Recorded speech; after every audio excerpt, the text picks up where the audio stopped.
Kita beralih ke Jawa Tengah, saudara. Seorang pria bernama Yakob Haprekunarin, 46 tahun, warga Lubuk Baja, Kota Batam, Riau, menjadi korban penipuan atau penggelapan uang. Ia tertarik ajakan seseorang bernama Agus asal Wonogiri yang kabarnya bisa menggandakan uang. Yakob kemudian datang ke Wonogiri dan diajak bertemu di Hotel Diavan.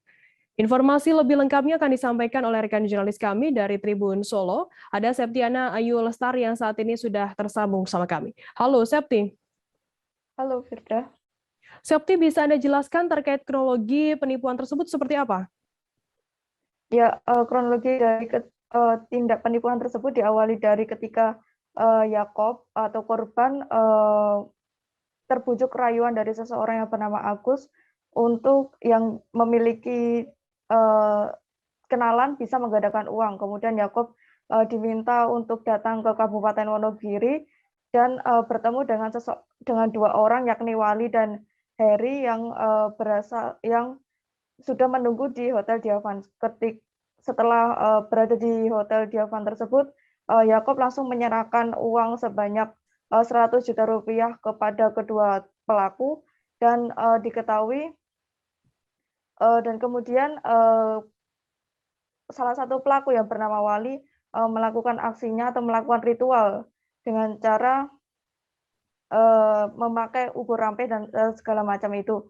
Dan kemudian Yakob atau korban diberi satu bungkus plastik dan yang kemudian oleh pelaku atau oleh dukun tersebut diminta untuk jangan dibuka dulu dan boleh dibuka hanya boleh dibuka oleh teller bank saja. Kemudian saat sampai di teller bank, ternyata saat dibuka plastik tersebut tidak berisi uang ratusan juta, melainkan hanya potongan kertas berwarna merah muda dan hanya ada uang sebanyak Rp400.000 saja. Ya, Firda. Ada berapa tersangka? Ada berapa pelaku yang ikut terlibat dalam penipuan ini, Septi?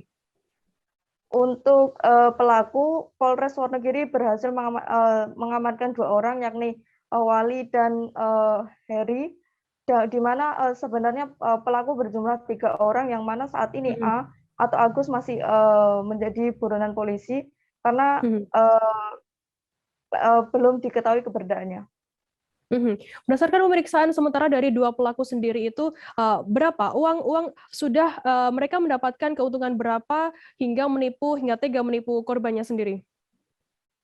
Ya, dari keterangan dari Kapolres Wonogiri menyebutkan bahwa kedua pelaku atau pelaku tersebut dapat mendapatkan uang 100 juta rupiah dan dibagi kepada 3 orang tersebut, di mana masing-masing satu orang mendapatkan 28,5 juta rupiah dan untuk kedua tersangka tersebut uang tersebut sudah digunakan untuk masing-masing untuk membeli handphone dan sisanya uang terdapat sekitar 23 juta untuk digunakan sebagai barang bukti.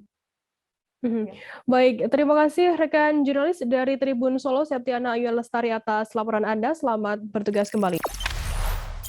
Jangan lupa subscribe, share, komen, dan like ya.